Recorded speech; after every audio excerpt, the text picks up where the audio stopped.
Mi nombre es Héctor Alonso Quintana. Soy contador público, aunque ya retirado. Tengo 68 años y hace 3 que enviudé de Lucía. Lo menciono porque es importante para entender cómo se fue gestando todo este desastre. La vida cambia mucho cuando la persona que te equilibra ya no está. Te vuelves, de alguna manera, más blando, o quizás, simplemente, más disponible. El punto central de esta historia ocurrió hace algunos meses, un jueves por la noche, en el restaurante Imperial Garden. Fue la noche en que mi yerno, Mauricio, pensó que había encontrado el momento y el lugar perfectos para darme una lección pública de humillación, justo delante de su familia, mientras me cargaba una cuenta monumental. Él creía que yo estaba distraído, que era un viejo fácil de manejar. Se equivocó de punta a punta. Nunca imaginó que yo había estado reuniendo cada pieza del rompecabezas durante meses, y que había llegado a esa cena con más información que él mismo. Pero antes de continuar con la historia, por favor haz clic en el botón de me gusta, suscríbete al canal y comenta desde dónde estás viendo. Tu ayuda es muy importante. Lucía y yo vivimos en Polanco casi 40 años. Cuando ella se fue, mi hija Renata y Mauricio, mi yerno, decidieron que lo mejor era que se mudaran a la casa conmigo. Según ellos, yo no podía estar solo. Al principio lo agradecí. La casa era grande, silenciosa. Su compañía mitigaba la soledad. Pero esa mitigación vino con un costo que tardé demasiado en reconocer: el respeto. Yo soy un hombre de rutina. Después de jubilarme, mi rutina se hizo más estricta. Café a las 7, revisar los mercados, leer el periódico y manejar mis cuentas con la precisión que siempre me exigí como contador.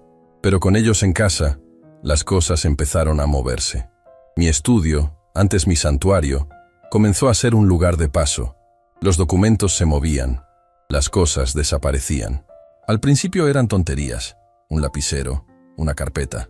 Luego fueron decisiones más grandes tomadas sin consultarme. Renata me empezó a llamar distraído con frecuencia. No era un apodo cariñoso, sino una etiqueta de descalificación.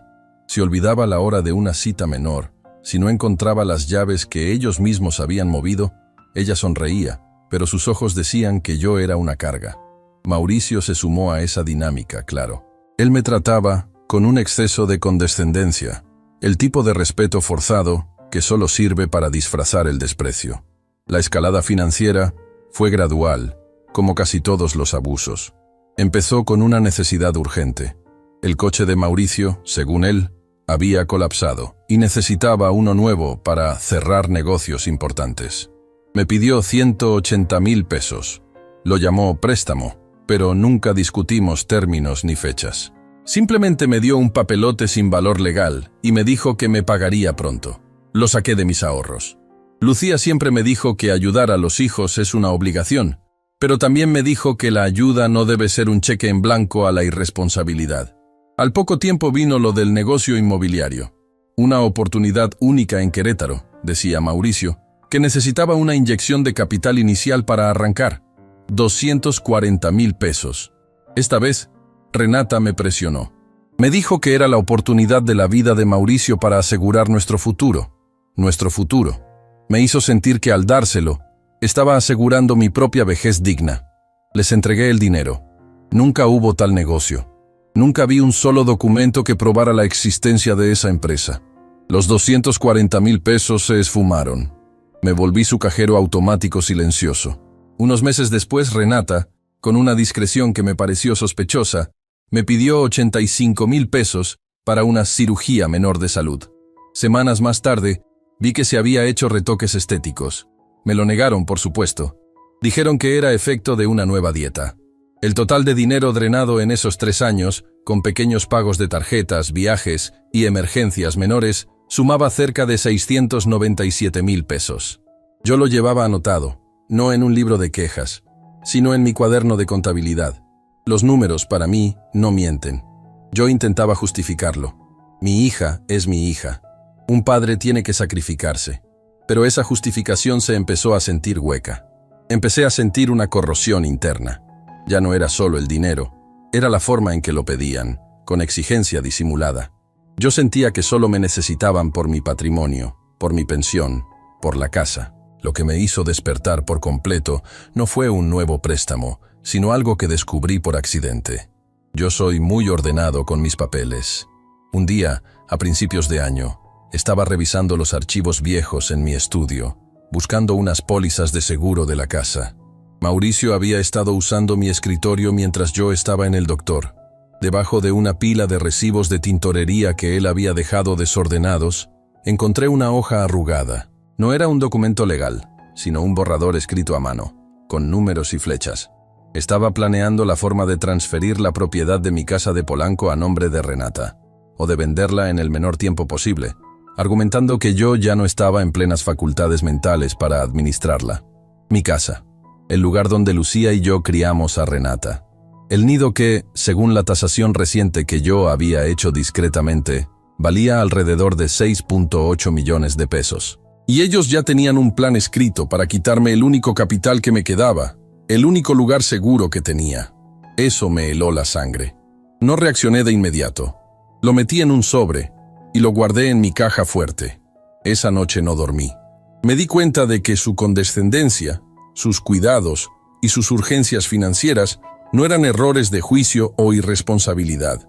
Eran una estrategia coordinada. A la mañana siguiente, no dije nada.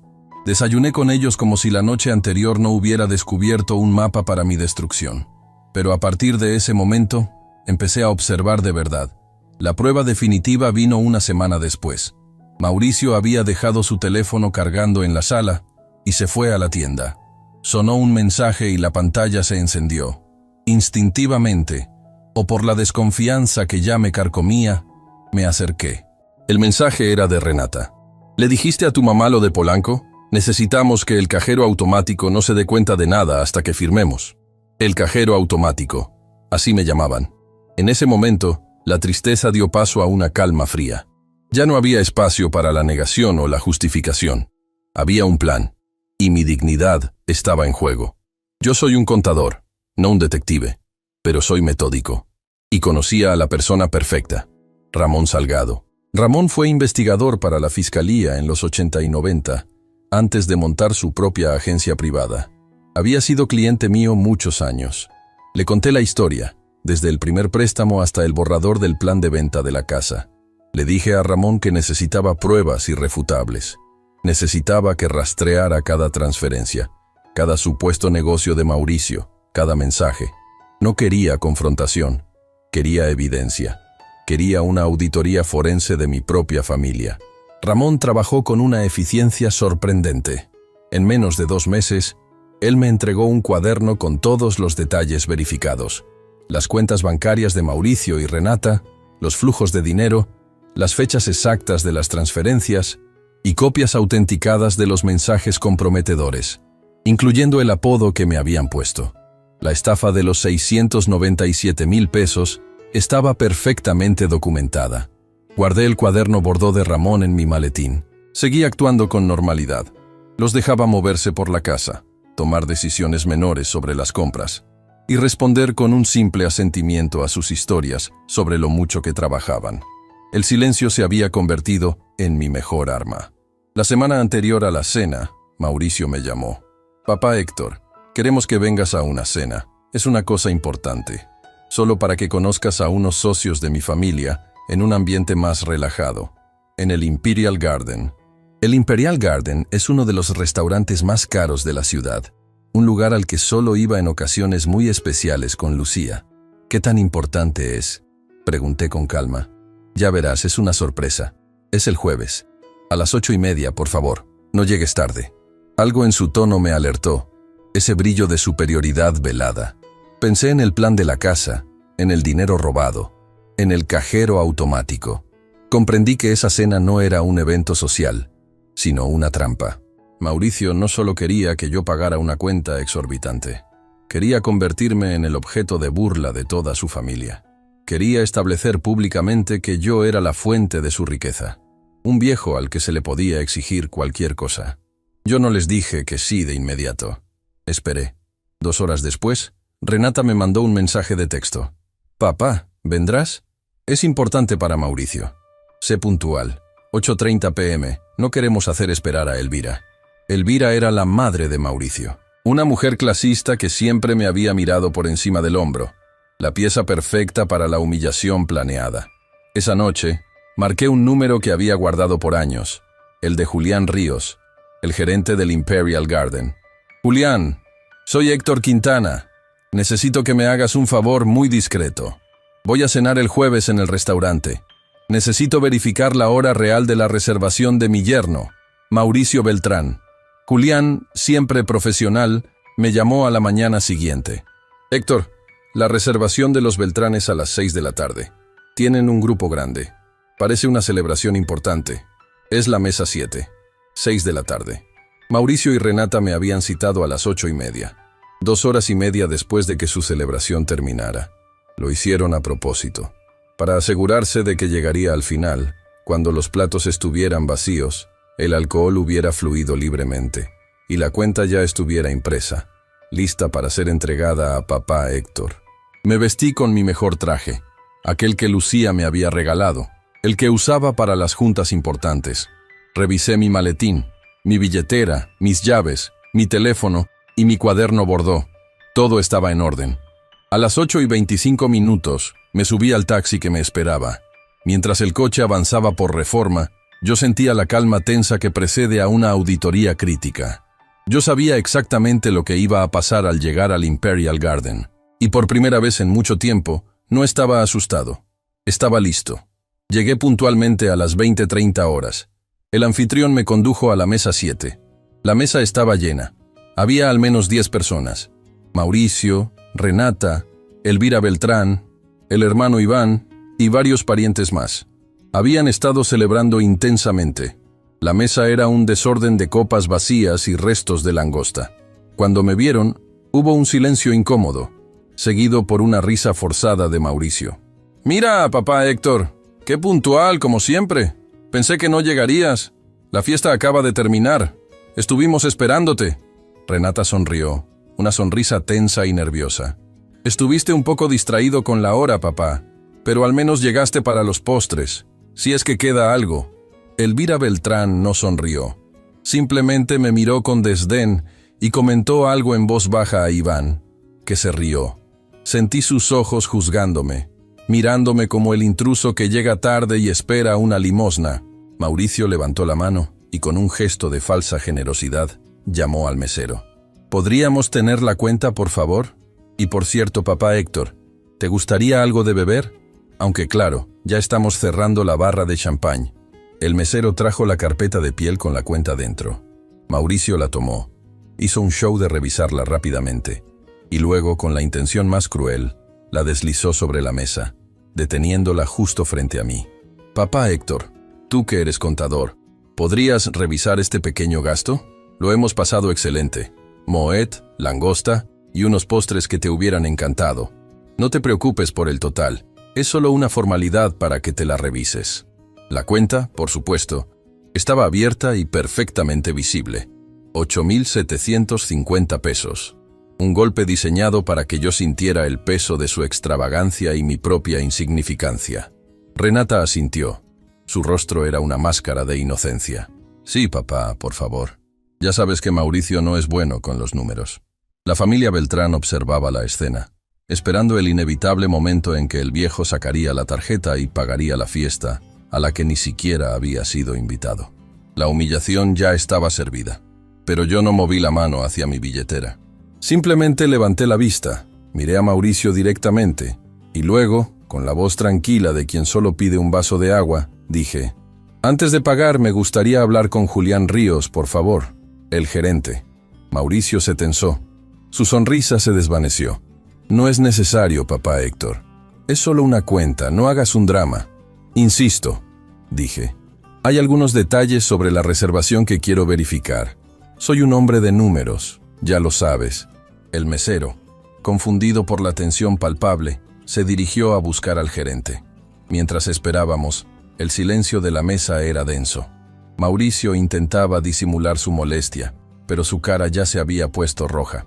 Renata me daba patadas suaves por debajo de la mesa, un gesto infantil y desesperado para que me callara y pagara. A los pocos minutos, Julián Ríos, Un hombre grande y elegante que me conocía bien de los años de mi matrimonio, llegó a la mesa con una expresión de preocupación profesional. «Señor Quintana, es un placer verlo. ¿Hay algún problema con el servicio?» «No, Julián, al contrario», dije manteniendo la calma. «Solo quiero aclarar una cosa con todos aquí presentes, especialmente con mi yerno y mi hija. Mi yerno, Mauricio, dice que me citó a las 20:30. ¿Me podrías confirmar la hora real en que se hizo la reservación de esta mesa, a nombre de Mauricio Beltrán?» Julián revisó su reloj de pulsera con calma. «Claro, señor Quintana. La reservación para esta mesa, la mesa 7, fue hecha para las 6 de la tarde. El evento, una celebración importante, según me comentó el señor Beltrán». El silencio se hizo absoluto. La madre de Mauricio, Elvira, frunció el ceño, mirando a su hijo. Mauricio palideció. «Julián, no es el punto. Llegó tarde y punto. Paga, papá Héctor, y vámonos», exigió Mauricio ya sin filtros. Yo levanté la mano para detenerlo. «No hemos terminado, Mauricio. Julián, hay algo más que esta mesa debería saber.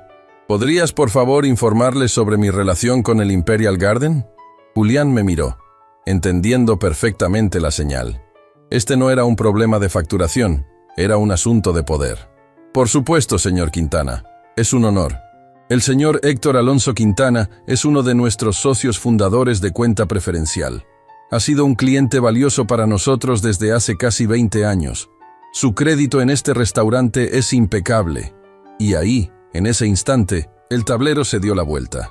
Mauricio me había traído a su terreno, a lo que él pensaba que era un campo de batalla seguro, solo para descubrir que yo era, en realidad, uno de los dueños del campo. Abrí mi maletín, no para sacar la billetera, sino para sacar el cuaderno bordó de Ramón Salgado. Lo puse sobre la mesa, justo al lado de la abultada cuenta. El color del cuaderno contrastaba con el mantel blanco y los restos de comida. Era un color de advertencia. «Ahora, Mauricio, Renata, hablemos de números de verdad. La cuenta de 8.750 pesos es un detalle menor. Lo que realmente quiero discutir son los 697.000 pesos que han desviado de mí en los últimos 3 años, junto con el plan para robar mi casa en Polanco». La respiración de todos se detuvo. Elvira Beltrán parecía que iba a desmayarse. Mauricio y Renata se miraron con terror. El juego había terminado. Yo, el cajero automático, acababa de presentar mi auditoría final. La dignidad no tiene precio, pero el respeto sí tiene un costo. Y yo estaba a punto de facturarlo con intereses. Yo, Héctor Alonso Quintana, 68 años. La gente me conoce, o me conocía antes, como un contador retirado. Una persona de rutinas, de números exactos. Cuando Lucía se fue, hace casi 4 años, los números se volvieron lo único que me mantenía anclado, lo único que no se movía. Pero incluso eso, incluso mi lógica, fue atacada por quienes debían cuidarme. Mi yerno, Mauricio Beltrán, y mi propia hija, Renata. Lo que ellos intentaron fue una humillación metódica, una estrategia lenta para despojarme de todo, comenzando por mi dignidad y terminando por mi casa en Polanco. Ellos se mudaron a mi casa, mi refugio, apenas un mes después del funeral. Yo estaba en un estado de neblina, sí, pero no era tonto. Solo estaba exhausto. Al principio, era útil tenerlos cerca. Mauricio se ofrecía a manejar. Renata hacía compras. Luego, los gestos de ayuda se convirtieron en control. El primer signo real de que yo había dejado de ser el jefe de mi propia vida fue cuando mi correspondencia dejó de llegar directamente a mis manos. Yo siempre había manejado mis estados de cuenta bancarios con una precisión casi obsesiva. Renata, con esa sonrisa que ahora sé que era pura condescendencia, me decía: «Papá, estás muy distraído con lo de mamá. Déjame esto a mí, para que no se te pase ninguna fecha. Es una ayuda, ya sabes». Y yo cedí. Cedí porque me sentía culpable por no estar lo suficientemente fuerte para ella, para Mauricio. Cedí porque pensar en la montaña de papeles me daba una fatiga que me doblaba. Pero ceder ese control fue como abrir una esclusa. Poco después vinieron los empréstimos. Los llamaban así, empréstimos, como si fueran transacciones de buena fe. Pero yo sabía, en el fondo de mi mente contable, que nunca vería ese dinero de vuelta. El primer gran golpe, el que me hizo sentir la primera punzada aguda de abuso, fue el coche. Mauricio llevaba un año entero quejándose de su viejo vehículo. Un día me sentó en el comedor, justo donde Lucía solía poner las flores, y con una seriedad que ahora reconozco como teatro barato, me dijo que había encontrado una oportunidad única. Héctor, sé que no es momento, pero este negocio no espera.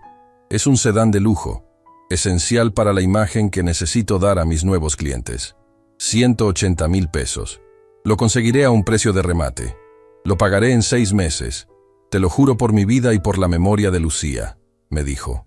Usar el nombre de Lucía fue la estocada final.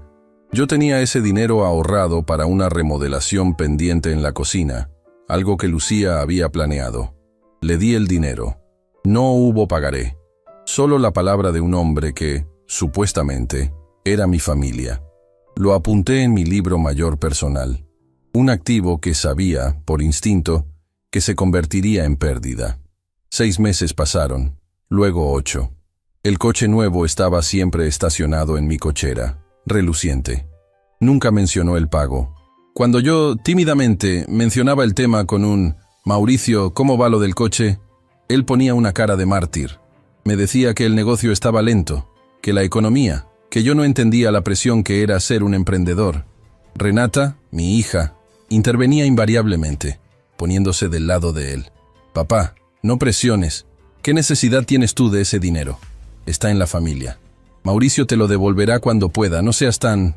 ¿Distraído?» Esa palabra. Distraído. Era la herramienta que usaban para descalificarme.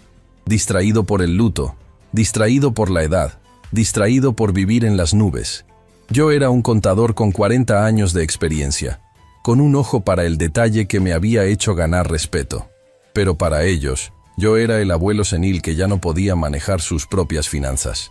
El siguiente gran golpe fue el más grande de todos. El negocio inexistente. 240,000 pesos. Esta vez fue para una supuesta inversión en importación de tecnología. Me mostraron folletos, me hablaron de márgenes de ganancia astronómicos. Me aseguraron que, si invertía esa cantidad, en un año tendrían suficiente para comprar su propio departamento, liberándome de la carga de tenerlos en casa. «Es por tu tranquilidad, Héctor», me dijo Mauricio, apoyando la mano en mi hombro. «Renata y yo queremos independizarnos, pero necesitamos este impulso. Es una inversión, no un gasto». Yo sabía que era un gasto. Yo era escéptico. Mis alarmas de contabilidad gritaban.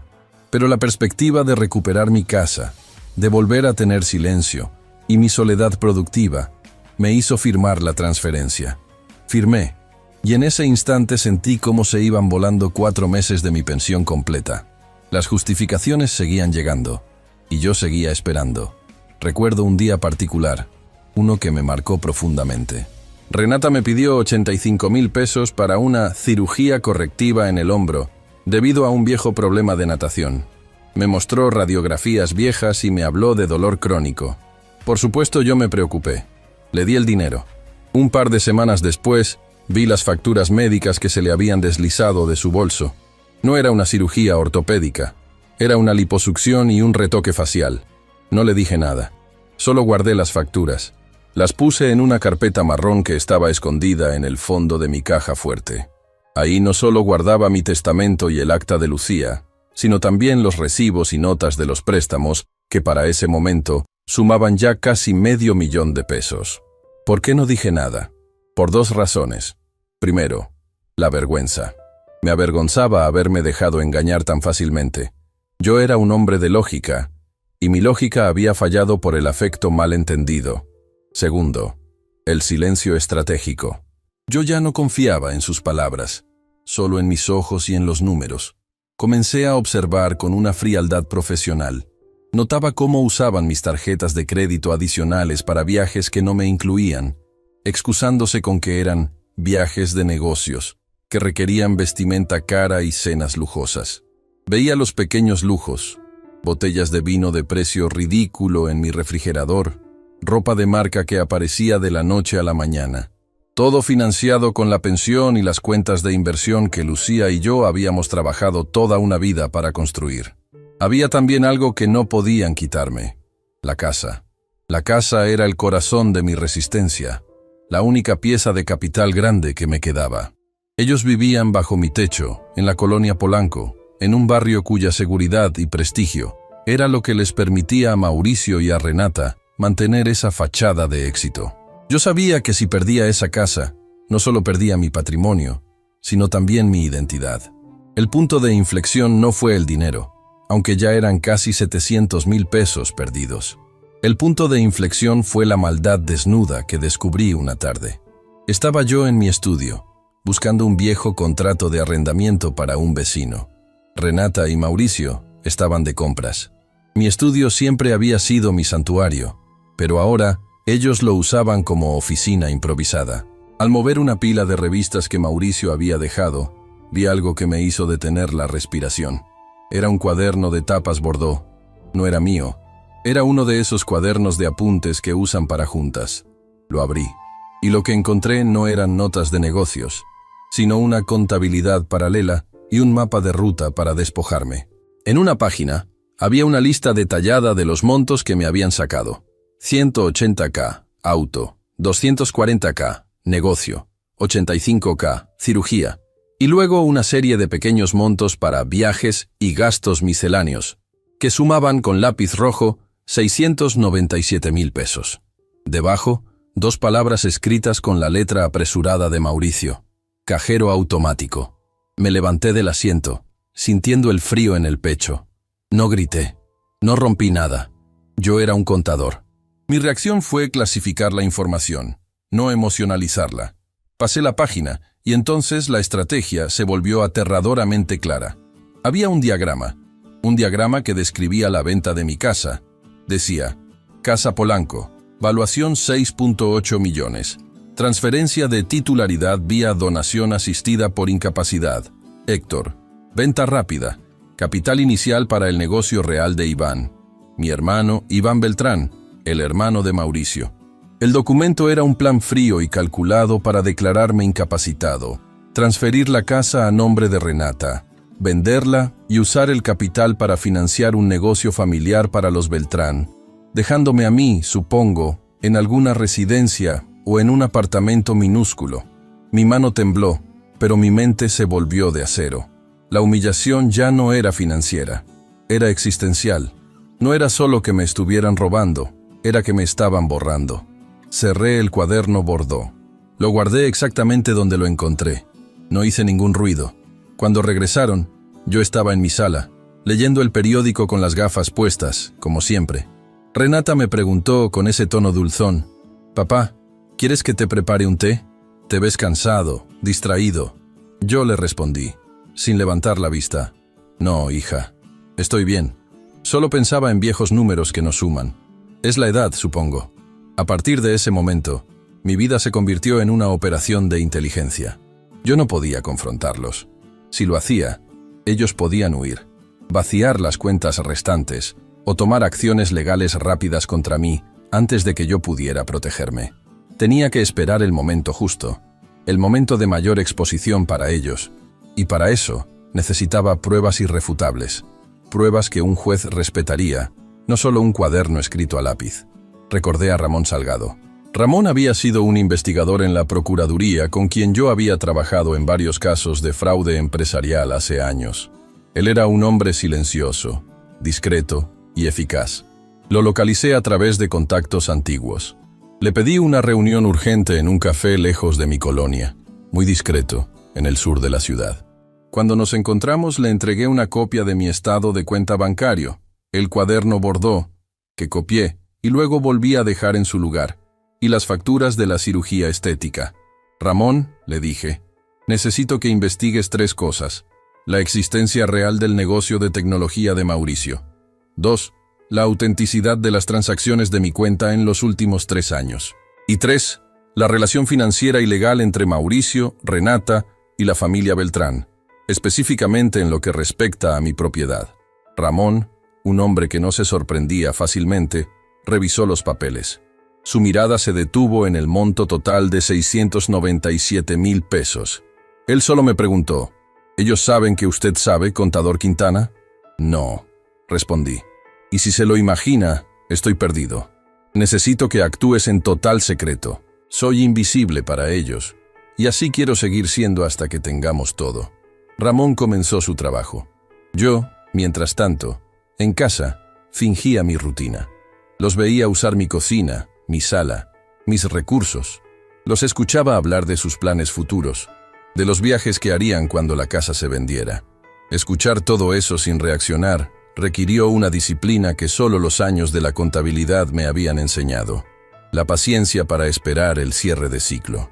La fecha de la cena en el Imperial Garden, la supuesta fiesta de cumpleaños, se acercaba. Yo había recibido la invitación por mensaje, una hora inusualmente tardía, 20:30 horas. El mensaje de Mauricio decía: tarde para el brindis, pero justo para la cena, Héctor. Queremos que nos acompañes en el cierre de una noche especial. Vístete de gala, por favor. Yo no dudé ni por un segundo de que esa hora inusual no era un olvido. Era una trampa.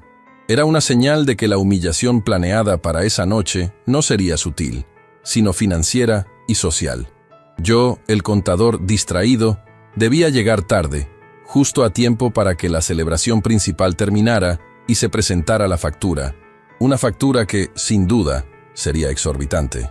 Yo iba a ser el cajero automático del cierre de su fiesta. Lo que ellos no sabían era que Ramón Salgado había concluido su trabajo una semana antes de esa fatídica cena. Los documentos que él me entregó, y que yo cuidadosamente encuaderné en mi cuaderno bordó, confirmaban cada uno de mis temores. El negocio de tecnología no existía.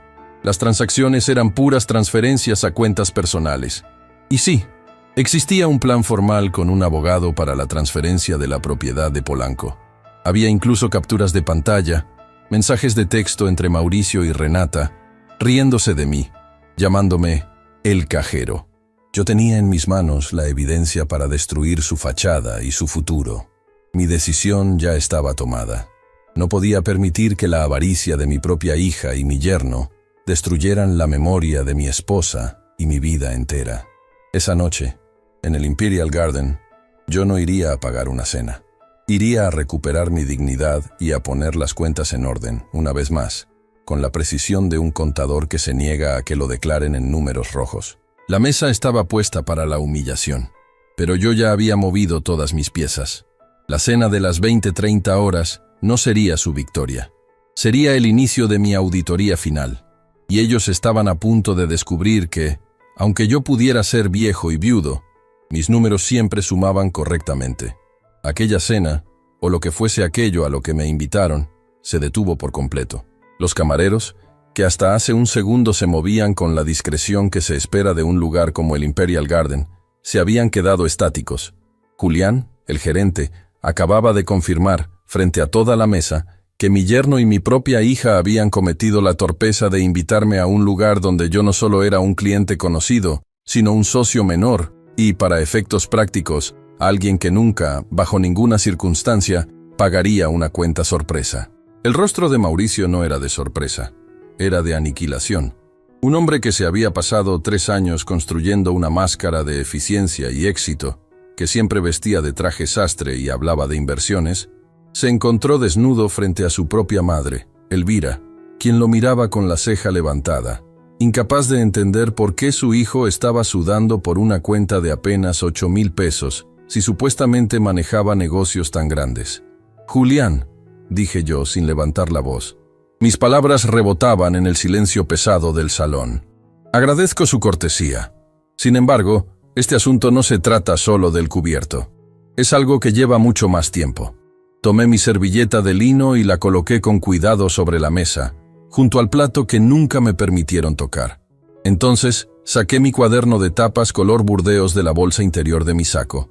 Era un cuaderno viejo, que usé por años para la contabilidad, y el lomo estaba desgastado. Su peso en mis manos me recordaba las horas que pasé sentado en la oficina de Ramón Salgado, el detective, el ex investigador de fraudes bancarios que me ayudó a armar el expediente. Lo abrí. Las hojas estaban llenas de apuntes limpios, fechas, conceptos, transferencias y capturas de pantalla. No había lugar para la duda ni para la interpretación.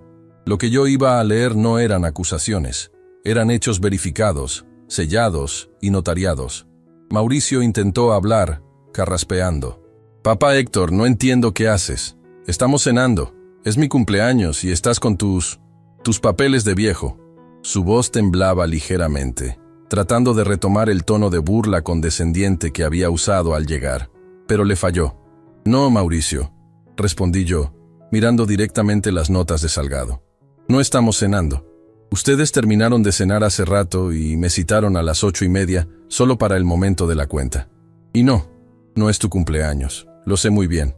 Renata, mi hija, intervino, con la voz aguda y molesta, la voz que siempre usaba cuando quería manipular una situación. Papá, ya. ¿De verdad vas a armar un escándalo por un malentendido con la hora? ¡Qué vergüenza con la familia de Mau! La vergüenza era precisamente lo que yo quería que sintieran, pero no por la hora o la cuenta. Me enderecé en la silla, ignorando la queja de Renata, y me dirigí a toda la mesa, aunque mis ojos estaban fijos en mi yerno y mi hija. Ustedes, familia Beltrán, dije, señalando a Elvira y a Iván, el hermano de Mauricio, están siendo testigos de algo que no es un malentendido. Lo que están viendo es la culminación de un proceso que me tomó 3 meses de investigación y que inició, de forma silenciosa, hace 3 años, justo cuando mi hija y mi yerno se mudaron a mi casa en Polanco y empezaron a pedirme dinero. Elvira Beltrán, la matriarca, una mujer de poses firmes que vestía joyas pesadas, se puso tensa. Iván, el hermano, empezó a mirar hacia la salida, como si quisiera desaparecer. En los últimos 3 años, continué, mi voz siendo apenas un murmullo que exigía atención. Ustedes, Renata y Mauricio, han desviado un total de 697,000 pesos de mis cuentas.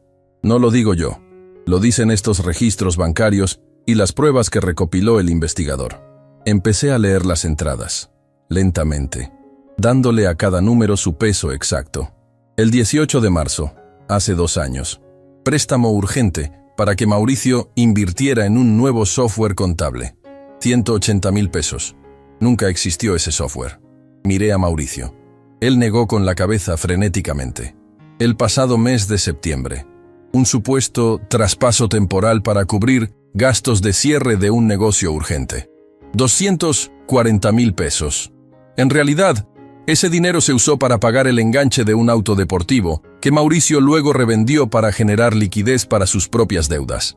Tengo la factura de compra y venta del vehículo. La cara de Mauricio se volvió ceniza. 85,000 pesos el verano pasado. Dijiste, Renata, que era para una operación dental muy costosa que no cubría el seguro. El detective encontró las facturas. Era para una cirugía estética, no odontológica. Renata soltó un pequeño gemido de negación, pero la prueba era irrefutable. Eran detalles íntimos y vergonzosos que solo una investigación exhaustiva podría haber desenterrado. Mencioné luego los viajes a Cancún y Los Cabos, siempre justificados como viajes de trabajo y pagados con mis tarjetas de crédito, bajo la promesa de que luego te lo deposito, depósitos que nunca llegaron. Los montos menores, las tarjetas de débito que supuestamente se mezclaron con las mías, sumaban más de 100,000 pesos extra.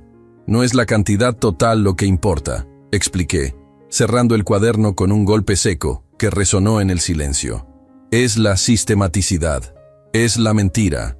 Mauricio finalmente encontró su voz, pero estaba rota. Estás loco, Héctor. Todo eso fueron préstamos. Te íbamos a pagar. Eres mi suegro. Soy tu familia. Así se hacen las cosas. No, Mauricio, repliqué. Eso no es familia. Eso es abuso de confianza agravado. Y sé exactamente qué piensas de mí cuando no estoy presente. Saqué de mi saco no solo el cuaderno, sino un pequeño fajo de impresiones dobladas. Eran capturas de pantalla que Ramón Salgado había recuperado de los teléfonos del matrimonio, obtenidas legalmente a través de un proceso que se había iniciado semanas antes. Aquí tengo las conversaciones, dije, desdoblándolas. Mensajes de WhatsApp entre ustedes, discutiendo sus finanzas. Aquí, Renata, donde le dices a tu marido, tranquilo, si falta algo, el cajero automático siempre está encendido. Y aquí, Mauricio, donde me llamas el viejo tonto que nunca revisa los estados de cuenta. La atmósfera alrededor de la mesa se había congelado. Elvira Beltrán se cubrió la boca con la mano, no por pudor, sino por el shock de ver a su hijo expuesto como un estafador mezquino. Iván se levantó de su asiento, mirando al piso, intentando hacerse invisible. El escrutinio de la mesa se había movido de mí, el supuesto distraído y pobre viejo, hacia la pareja que ahora estaba visiblemente temblando. Pero el dinero era el prólogo. La casa era el verdadero golpe. Sin embargo, continué, asegurándome de que el tono de mi voz no transmitiera placer, solo certeza. Lo que me trajo aquí esta noche no fueron los casi 700,000 pesos robados en 3 años, sino lo que descubrí hace un mes. Lo que ustedes planearon hacer con la casa que me dejó Lucía, la casa donde crié a mi hija y la única herencia que tengo. Saqué la última página del expediente. Era un plan de acción escrito en una hoja de Excel, encontrado en la computadora de Mauricio. Aquí dice claramente, Proyecto Polanco Venta Rápida. Un plan detallado para manipular la transferencia de propiedad y luego vender mi casa, tasada en 6.8 millones de pesos, usando un poder notarial que me harían firmar bajo engaño. Planeaban ponerme en un asilo, o en palabras textuales, reubicar al viejo, y luego vaciar el inmueble y repartirse el dinero para saldar deudas y comprarse un departamento de lujo en La Condesa. Renata rompió a llorar, un llanto estridente que, de nuevo, no sonaba a arrepentimiento, sino a pánico de ser descubierta. «Eso es mentira, papá. Es un borrador, no lo íbamos a hacer». El investigador tiene fechas, notarios contactados y conversaciones de que la fecha límite para la venta era antes de que terminara este año. Ya estaba en marcha, Renata. Esto no es un borrador, es un crimen planeado, afirmé, mirando el reloj de mi muñeca. Ya no importaba la hora, sino el tiempo que me quedaba para ejecutar la acción. Llegó el momento de la verdad, el ultimátum que había practicado en mi mente por semanas. Me dirigí primero al gerente, Julián Ríos, que observaba todo desde una distancia prudente pero atenta. «Julián, por favor, procesa la cuenta de esta mesa». Julián asintió, se acercó a la mesa y tomó la pequeña libreta donde se registraban los pedidos caros. Mauricio intentó interceptarlo. «No, yo pago, Julián». «¡Yo pago!», gritó Mauricio, sacando su cartera con desesperación. El mismo hombre que minutos antes se regocijaba en que yo fuera quien pagara. «Lo siento, señor Beltrán», intervino Julián con voz profesional. «La instrucción del señor Quintana es que la cuenta debe ser pagada por los responsables de la reserva original, con fondos propios. La casa no va a cubrir esto». Entonces di la instrucción final. Me dirigí a Renata y Mauricio, mi voz fría, más de contador que de padre. «Esta es la situación. 3 puntos, innegociables. Primero, van a pagar la cuenta total de esta cena, ahora, con su propio dinero, y deben hacerlo inmediatamente. Segundo, ustedes tienen exactamente 48 horas para desalojar mi casa en Polanco. Cada objeto que saquen que no les pertenezca será documentado y considerado parte de la denuncia de robo.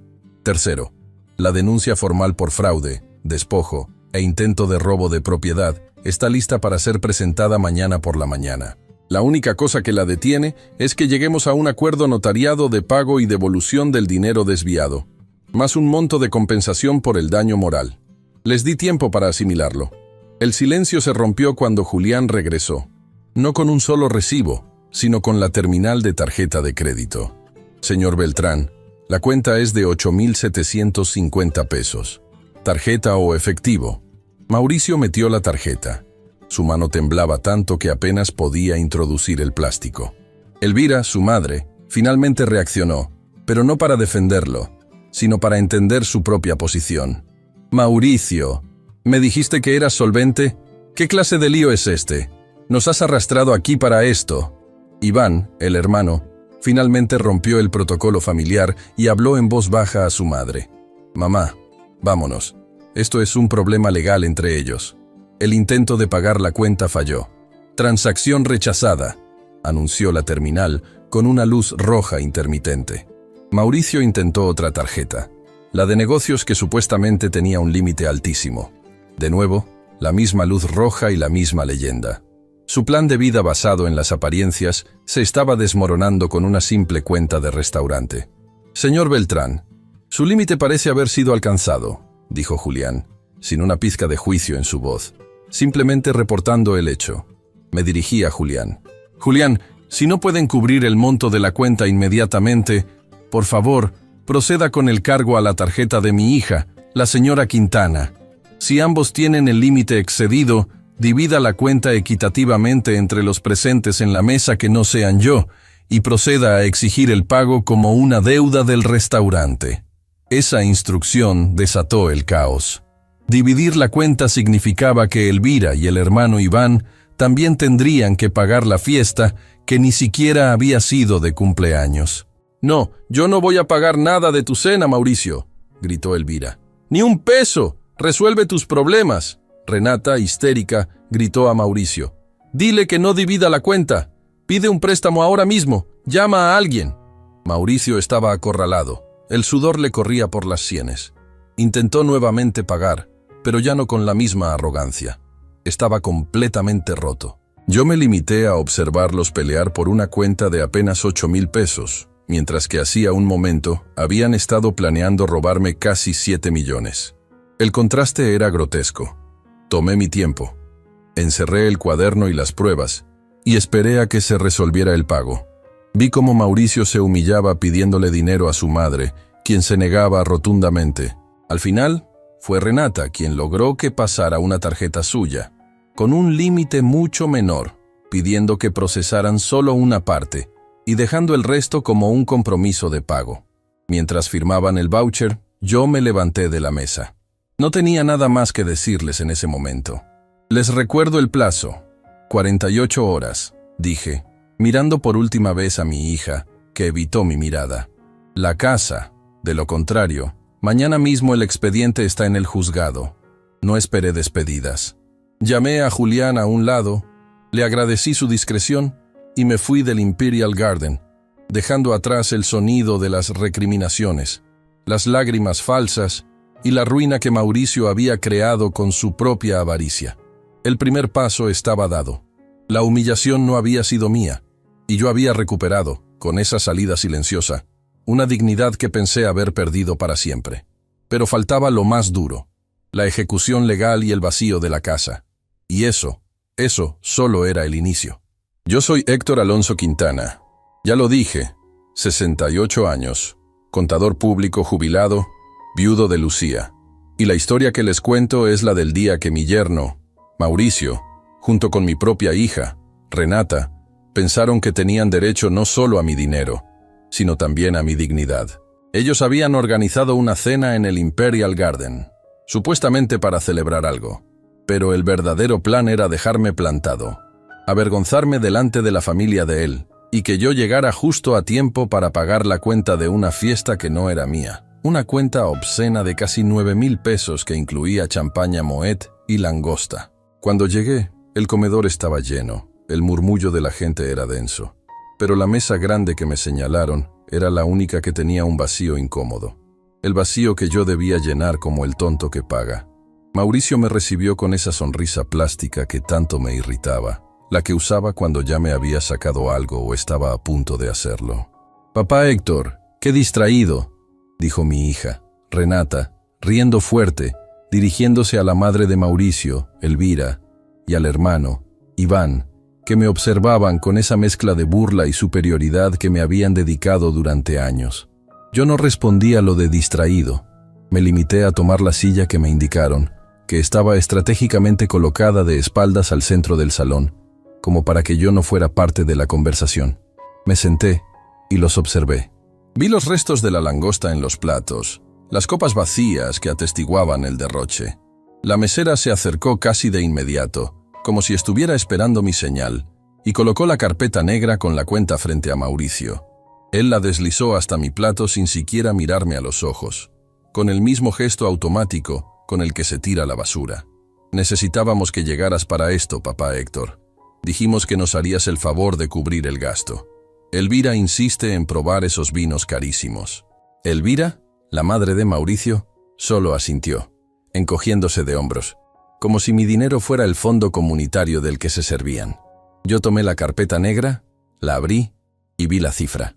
8,750 pesos. Era una cantidad que, para mí, significaba una semana de gastos esenciales. Para ellos, era el precio de una broma. No me alteré. Si había algo que la contabilidad y los 40 años en el ramo me habían enseñado, Era a ver los números sin emoción. La furia es cara. El cálculo es gratis. ¿A qué hora fue la reservación, Mauricio?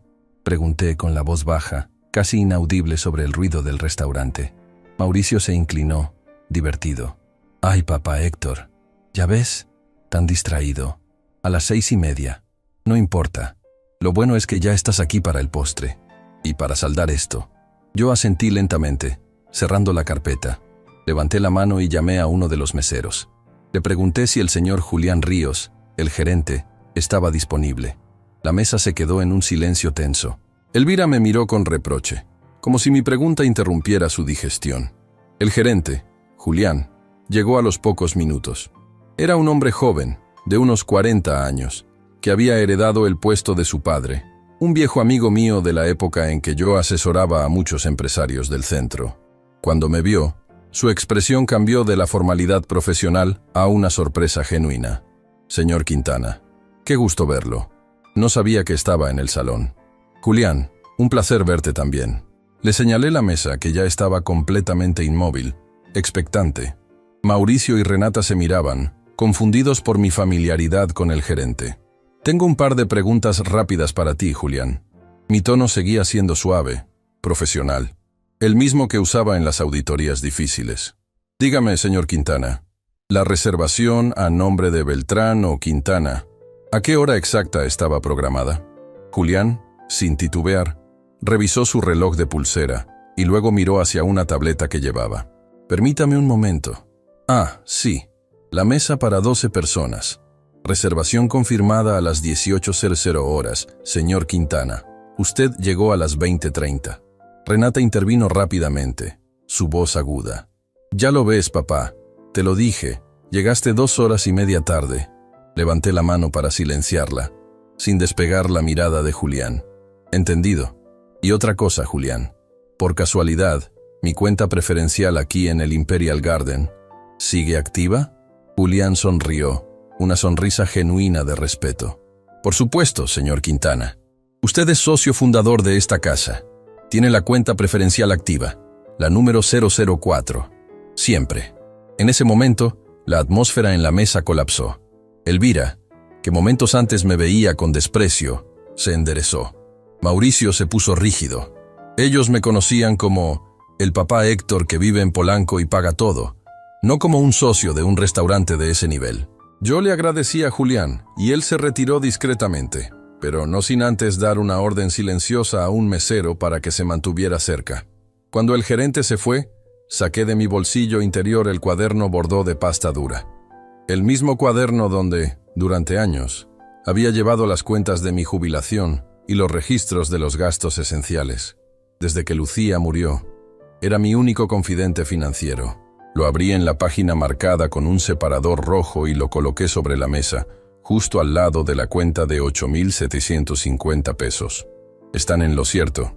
Llegué tarde, porque a diferencia de ustedes, yo no venía a celebrar, venía a una cita.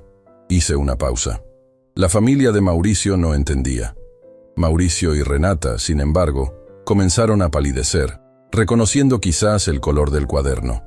Esta noche, ustedes prepararon un gasto de 8,750 pesos para que yo lo cubriera. Una humillación final y cara. Pero la realidad es que esa cifra es insignificante comparada con lo que ustedes ya me han robado. Fueron directamente a la palabra. Yo no utilicé pedidos, favores o préstamos. Utilicé la palabra precisa, robar. Abrí la libreta.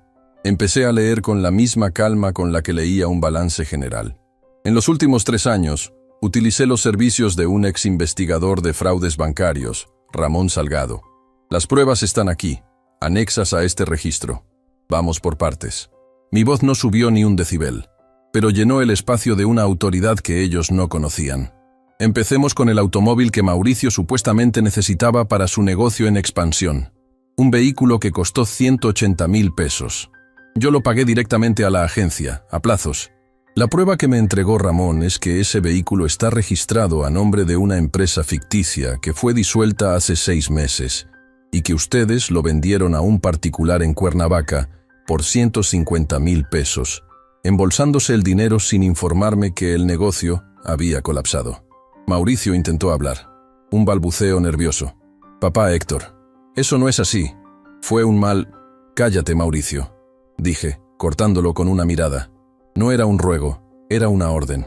Él se quedó en silencio, temblando. Continué. Segundo punto. Los 240.000 pesos que me pidieron para capital inicial de ese mismo negocio que nunca existió, desviados a una cuenta de inversiones en un banco privado. Esos 240.000 pesos fueron utilizados, según los extractos, para cubrir sus gastos de viaje a Europa el año pasado. El viaje que me dijeron que habían ganado en un concurso.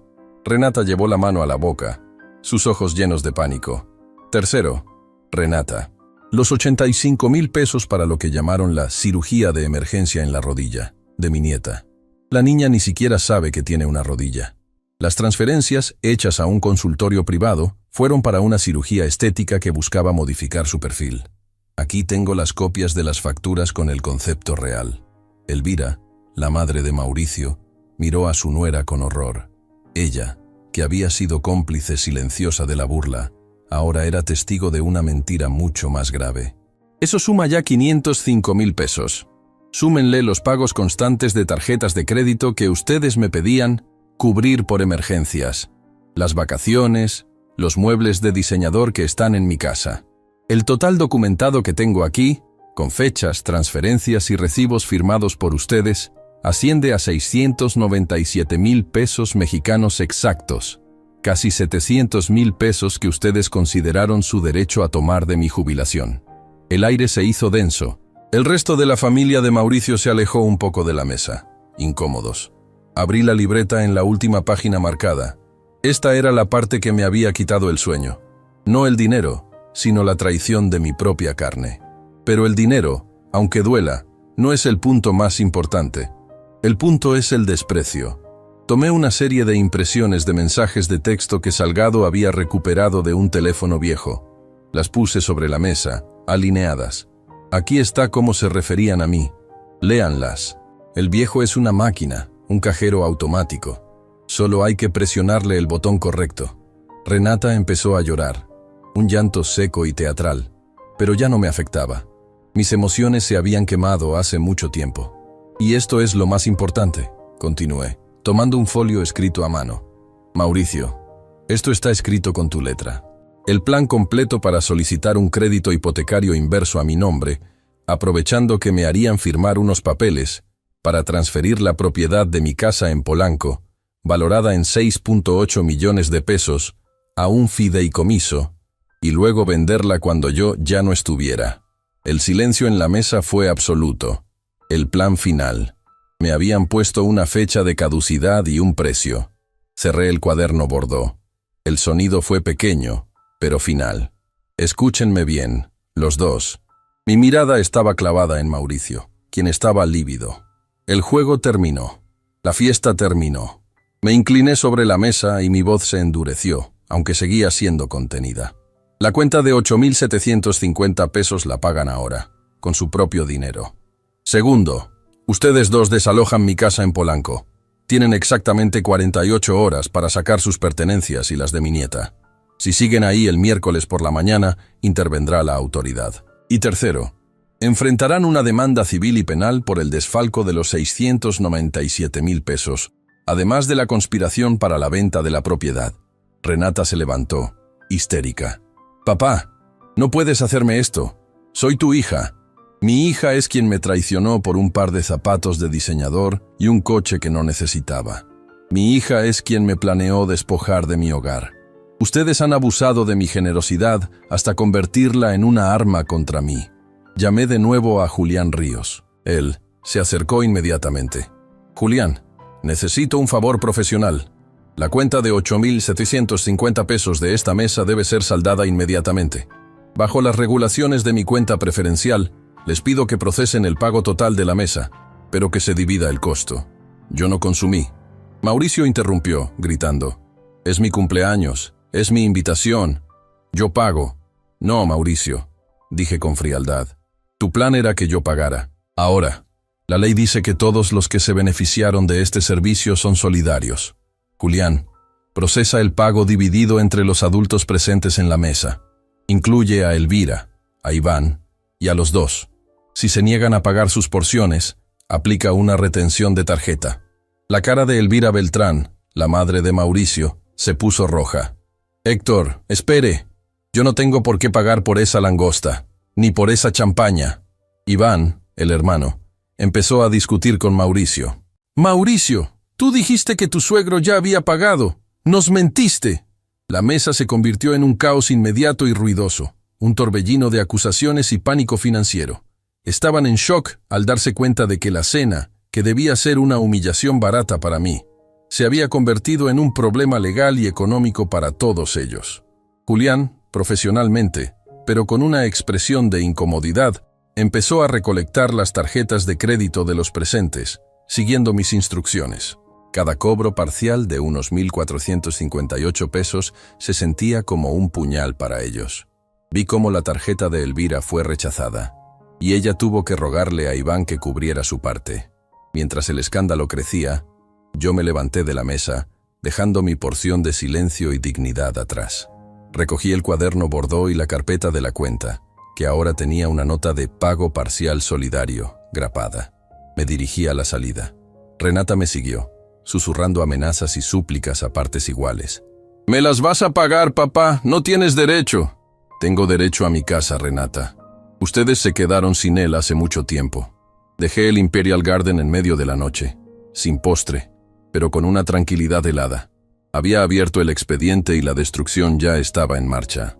Ellos estaban atrapados en una trampa que no había puesto yo, sino su propia avaricia. La batalla no había terminado, pero la victoria del primer asalto era mía. Ahora solo faltaba la evacuación y el enfrentamiento legal, y eso, lo sabía, sería mucho más duro que una cena elegante. Pero ya había cruzado el límite del dolor, y ahora solo me quedaba la acción. Mi nombre es Héctor Alonso Quintana, tengo 68 años, y soy contador jubilado. La tragedia que viví con mi yerno y mi propia hija no fue un evento repentino, sino la culminación lenta y calculada de 3 años de abuso financiero disfrazado de amor filial. Llegué a ese restaurante, el Imperial Garden, pensando que me estaban tendiendo una trampa solo para que pagara una cena cara, pero la verdad era que la cena solo era el preludio de un plan mucho más grande: quedarse con la casa de mi difunta esposa en Polanco. Lo que ellos no sabían era que yo ya había hecho mi tarea, y ese cuaderno color borgoña que puse sobre la mesa contenía todo el expediente de su ambición. Cuando terminé de hablar, el silencio fue absoluto. No un silencio de respeto, sino el silencio pesado que precede a un colapso. Mauricio, con el rostro blanco, intentó una risa nerviosa. Él, que siempre fue tan bueno con las palabras grandilocuentes, solo pudo murmurar algo sobre documentos falsos y sobre mi senilidad. Pero yo no le di espacio para montar otra escena. Me dirigí a Julián Ríos, el gerente, que seguía cerca de la mesa con una expresión de profesionalidad tensa. «Julián», le dije, con la voz firme, la misma voz que usaba para cerrar balances difíciles en la oficina. «Esta cuenta, la de 8.750 pesos, no la voy a cubrir yo». Mauricio se levantó de golpe. «Espera un momento, papá. Es el cumpleaños de Renata. No seas ridículo. ¿Vas a hacer un escándalo por una cuenta de restaurante?» «No es el cumpleaños de Renata, Mauricio», corregí, mirándolo directamente. «Y no es un escándalo por la cuenta. Es la demostración final de que ustedes me ven como una cartera, no como un padre o un suegro. La cuenta la van a pagar ustedes, con el dinero que les queda, o si no, tendrán que dividirla. Y sugiero que la dividan, porque el dinero que les he prestado con mentiras ya no existe». Renata empezó a llorar, pero no era un llanto de arrepentimiento, sino de rabia al ver su plan desmoronarse. Su madre, Elvira Beltrán, y su hermano Iván, que hasta hace 5 minutos se reían de mi supuesta distracción, miraban la libreta color borgoña con pavor. Ellos eran invitados, quizás cómplices de la burla, pero no necesariamente del fraude, y ahora estaban atrapados en el desastre financiero. «Julián, por favor», insistí, «proceda con el cobro total a los comensales presentes. Divídala en partes iguales. Si se niegan, sé que su establecimiento tiene procedimientos para manejar estos casos. Mi crédito preferencial está intacto, pero se utilizará solo si es necesario para cubrir el impago de ellos, que luego se cargará a mi cuenta pendiente con la ley. La palabra ley y la mención de que la cuenta se dividiría equitativamente entre todos los presentes causó un caos inmediato. Elvira Beltrán, la madre de Mauricio, se levantó gritando que ella no tenía por qué pagar la langosta de su hijo. «Iván, tú tienes tu tarjeta, paga lo tuyo y nos vamos», gritó Elvira. Mauricio intentó arrebatarme el cuaderno. «Dame eso, Héctor, esto es una difamación». «Tócalo y tendrás un cargo por agresión», le advertí. «Ramón Salgado es mi testigo, y este material está duplicado en manos de mi abogado. Ya no hay vuelta atrás». Julián, con una calma forzada, empezó a pasar la terminal de tarjetas. Fue un ejercicio miserable de justicia inmediata. Vi cómo los invitados, que habían disfrutado de la celebración de un evento inexistente, discutían por los 3,000 pesos que le correspondían a cada uno. El aire se llenó de recriminaciones, no contra mí, sino contra Mauricio y Renata, por haberlos metido en semejante lío. La cena de humillación se había convertido en un campo de batalla de tarjetas rechazadas y vergüenza pública. Yo permanecí sentado, bebiendo mi agua mineral, observando cómo la dignidad de Mauricio se hacía polvo ante los ojos de su propia familia. Me levanté de la mesa sin despedirme. Dejé a Julián a cargo de la transacción y de la disputa.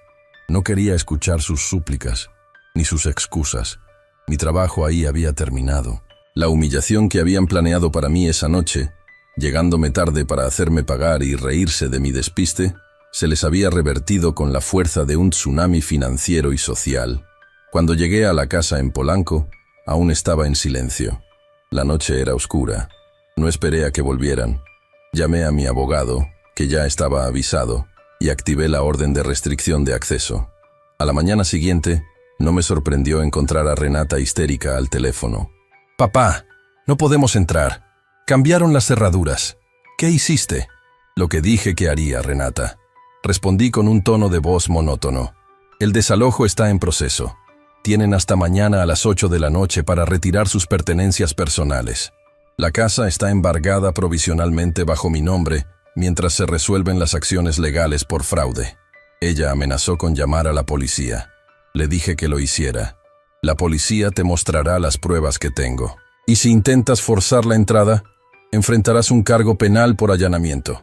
Hubo un silencio del otro lado de la línea. Era la primera vez en años que Renata no tenía una respuesta, una excusa o una lágrima de cocodrilo lista para usar. La realidad del desastre la había golpeado. Las 48 horas se cumplieron. Yo no estuve presente. Un equipo de mudanzas y un notario supervisaron la salida de sus cosas, garantizando que solo sacaran lo que les pertenecía legalmente.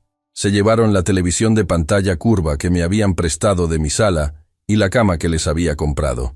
Se fueron con el peso de la vergüenza, no solo por el dinero, sino por el hecho de que su padre, el cajero automático distraído, había visto a través de ellos y había actuado sin piedad. Lo que siguió fue un proceso legal lento, frío y agotador. Mi objetivo no era arruinarlos por completo, aunque lo merecían. Mi objetivo era recuperar la dignidad y proteger mi patrimonio. El abogado negoció un acuerdo extrajudicial. Exigir la totalidad de los 697,000 pesos implicaría años de litigio. Acepté un pago de 450,000 pesos, dividido en 24 cómodas mensualidades, con intereses si fallaban un solo pago. Para cubrir la primera parte de la deuda, tuvieron que vender el coche nuevo que habían comprado con los 180,000 pesos que me habían pedido para un supuesto negocio de importación que nunca existió. También tuvieron que vender varios de los bienes de lujo que habían adquirido con mi dinero. Vi las fotos en el expediente legal, relojes, bolsas caras que Renata se había comprado y la liquidación de la tarjeta que les había dado para emergencias. Mauricio y Renata se mudaron a un departamento pequeño, a las afueras. Su caída fue visible para todos, incluyendo la familia de Mauricio, que se había distanciado tras el incidente del restaurante y la exposición de su avaricia. El acuerdo de pago se firmó. Yo recuperé el control total de mi casa y de mis cuentas. La paz que sentí no fue de victoria, sino de alivio profundo, como si me hubieran quitado una piedra pesada del pecho. Unos meses después, cuando ya habían realizado el tercer pago religiosamente, hubo un último contacto. No fue una llamada, fue una carta, parte de la documentación legal que se requería. Era una confesión firmada por Mauricio, como requisito para aligerar la carga de un fraude menor que había cometido contra un proveedor.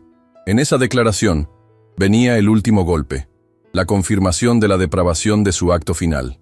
Leí la transcripción que Salgado me hizo llegar. Mauricio confesaba, bajo juramento, que el día de la cena en el Imperial Garden no era el aniversario de Renata, ni la celebración de nada que tuviera que ver con mi hija. Era, en realidad, el aniversario de Mauricio con su amante, una mujer que él había mantenido durante años usando los fondos que me robaba. Habían organizado una cena ostentosa con la familia de él para celebrar a su otra mujer, y me habían llamado a mí, media hora después del inicio, simplemente para que yo llegara, viera el desastre, y por obligación y por la vergüenza de la situación, pagara los 8,000 pesos sin rechistar, permitiéndoles tener una noche de lujo a mi costa. El plan de humillación era doble: ridiculizarme por llegar tarde y forzarme a pagar la fiesta de su infidelidad. Al leer eso, no sentí rabia. Sentí un frío absoluto. Era la confirmación de que la generosidad sin límites se convierte en abuso, y que el respeto, una vez perdido, es casi imposible de recuperar. Todo el dinero, los favores, el apoyo que les había dado, se había convertido en el combustible para su doble vida y mi propia miseria. Los pagos continuaron durante los siguientes 2 años, religiosamente. Me llegaban al banco y yo solo veía los números recuperados. Con el tiempo, mi vida volvió a la normalidad. La casa se sintió nuevamente como mi hogar, lleno de los recuerdos de Lucía, mi esposa, no de la tensión constante de los intrusos. Renata me llamó ocasionalmente. Eran llamadas cortas, frías, solo para confirmar el depósito. Nunca me pidió perdón de verdad. Intentó insinuar que yo había sido demasiado duro, que había destruido su vida por unos pesos. Yo nunca cedí. Las conversaciones eran estrictamente funcionales. Una vez que el último pago de los 450,000 pesos se completó, cerré el expediente. Recuperé una parte significativa del dinero que me habían quitado, y lo más importante, recuperé mi tranquilidad y mi dignidad. Una de las primeras cosas que hice fue visitar a mi notario y redefinir mi testamento. No desheredé a Renata por completo. Ese es un acto que no pude completar, porque a pesar de todo, es mi sangre. Pero condicioné cualquier herencia futura a una cláusula estricta de rendición de cuentas, demostración de estabilidad financiera propia y, lo más importante, una demostración real de cambio y reconciliación honesta, respaldada por evaluaciones legales. Quería asegurarme de que mi patrimonio solo les llegara si lograban ser personas decentes, no si seguían siendo los parásitos que habían sido. Ramón Salgado siguió siendo un amigo discreto. A veces me llamaba para tomar un café y hablábamos de cosas triviales. Le pagué generosamente por su trabajo y me devolvió el cuaderno Borgoña, ahora un símbolo de mi propia fortaleza. Lo guardé en la caja fuerte, no como un trofeo, sino como un recordatorio. Aprendí la lección más dura de mi vida. La compasión y la generosidad son virtudes, pero cuando se aplican sin límites ni juicio, se transforman en una invitación al abuso. Mi yerno pensó que ese era el momento ideal para humillarme, para exhibirme como un viejo senil y despistado frente a su familia, para forzarme a pagar la celebración de su infidelidad. Se equivocó de manera catastrófica. Yo no actué por venganza, sino por supervivencia y dignidad. Y la dignidad, a mi edad, no es algo que se negocie. Se defiende en silencio, con pruebas y con la frialdad que solo un contador retirado puede aplicar a un balance de cuentas familiares. El silencio final fue la única paz que necesité.